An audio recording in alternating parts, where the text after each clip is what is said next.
Cut then update. And simula February 13, mapapanood na ang Hello Love Again ng Cut then sa Netflix. Yun, no? Mukhang napaaga ata sa Netflix. Hindi na sa sinihan, kundi sa Netflix na. Pwede nang ulit-ulitin. Movie ng Cut then nila Alden Richard at Tim Bernardo. At sa post kagabi ng Tags Media Chicago, kung saan wagi sila Alden Richard at Tim Bernardo. Kay Alden ay Male Celebrity of the Year at kay Catherine naman ay Female Celebrity of the Year. Congrats sa Cut then. Yun, solid.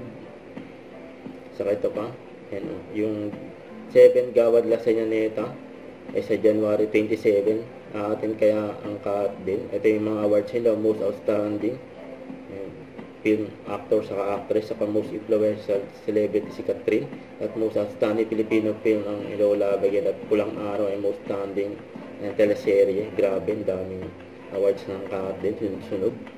Ito naman mga endorsement ng Cut then, Century Tuna at BDO. Sikat din Century Tuna, BDO kay Alden. Saka ito, abangan si Alden mamaya na yan.